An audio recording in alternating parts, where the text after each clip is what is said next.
آج میں صرف ترجمہ کر دیتا ہوں، آپ کا ٹائم ہو گیا ہے۔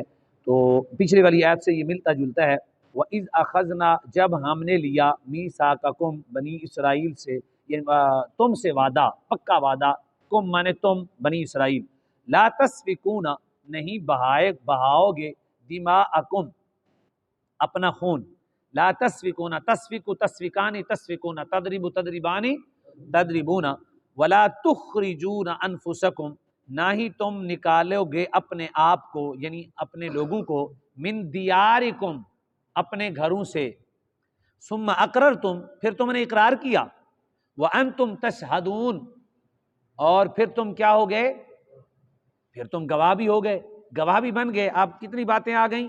پہلی بات خون نہیں بہاؤ گے، دوسری بات کیا آ گئی کہ تم اپنے لوگوں کو اپنی بستیوں سے، اپنی جگہوں سے نہیں نکالو گے، تیسری بات کیا ہے کہ یہ گواہ ہو جاؤ، دو باتوں کے اوپر گواہ ہو جاؤ۔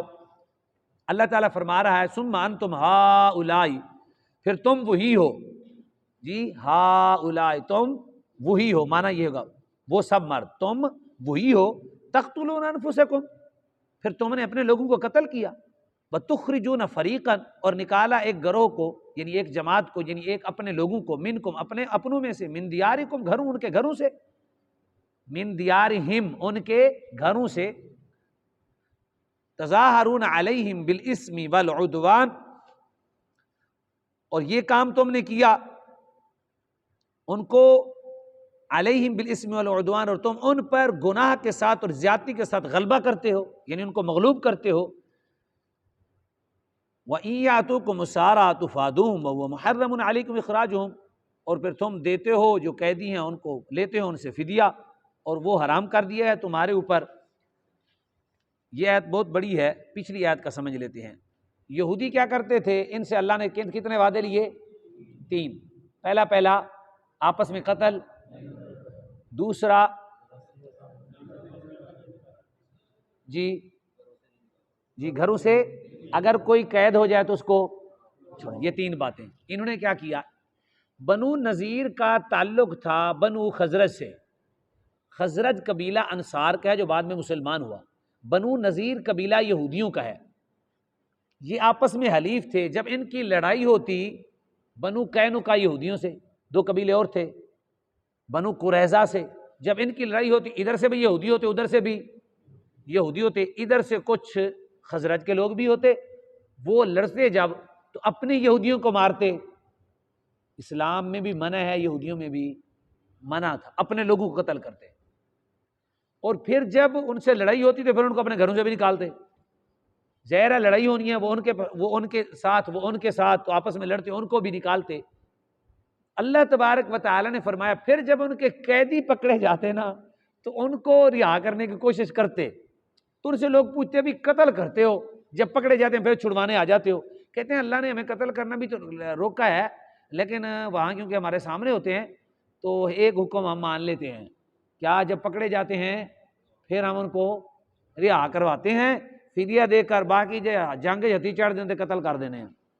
تو یہ دیکھیں اسلام یہودیوں کو اللہ تبارک و تعالی زجر و توبیخ کر رہا ہے کہ تم مسلمانوں کو ہی مارتے ہو۔ ہمارے ہاں سلطنت عثمانیہ اسی لیے ٹوٹی اور مغلیہ بھی اسی لیے ٹوٹی کہ آپس میں چند لوگ تھے جو آپس میں ایک دوسرے کو قتل کرنے لگ گئے، ایک دوسرے کو مارنے لگے۔ سعودی عرب میں جو اس وقت تھے انہوں نے کیا تھا یہ کام کہ ہم بہت بڑا کام کریں گے، لیکن سلطنت ٹوٹ گئی، آج تک کہیں جگہ کسی جگہ پہ خلافت قائم نہیں ہے۔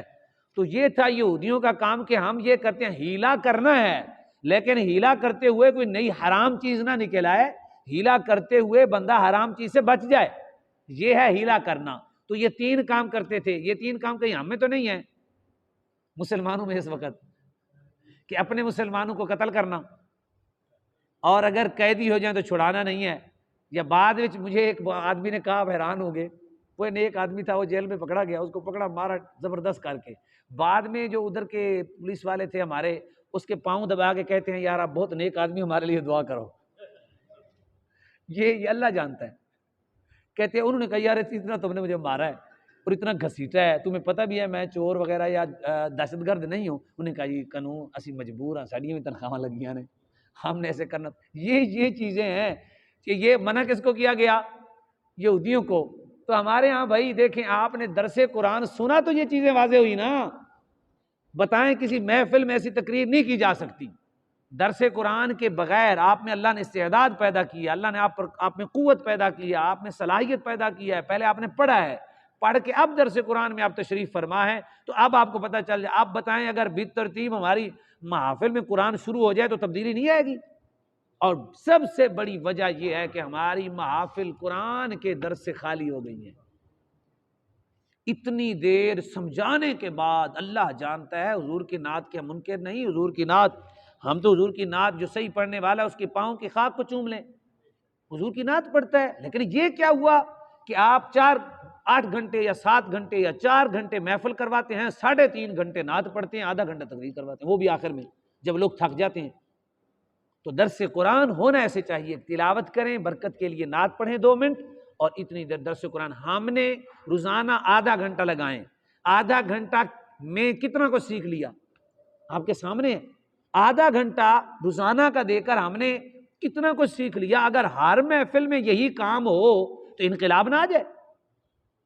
ہر محفل میں یہی کام ہو تو انقلاب آ جائے. لاکھ روپے، اور ہم نے الحمدللہ لنگر کا کام بھی نہیں کیا نا. الحمدللہ لنگر ہمارا قرآن پاک کا ہے اور بڑے بہترین ہے، جس سے روح تازہ ہوتی ہے. تو اللہ تبارک و تعالی دروس قرآن آپ محنت فرمائیں، زیادہ جتنے وہ 56 الفاظ بنتے ہیں ان کی کوشش کریں. آپ سب اپنی ہماری طرف سے مبلغ ہیں، قرآن مجید کے اندر کوشش فرمائیں، اپنے گھر میں اپنے دوستوں کو قرآن پاک کی محبت پیدا کریں. میرے آقا نے فرمایا حب قرآن لوگوں کو سکھاؤ، تو یہ حب قرآن ہے. اللہ تبارک و تعالی ہمیں محبت قرآن نصیب فرمائے. آمین. سبحانک اللہم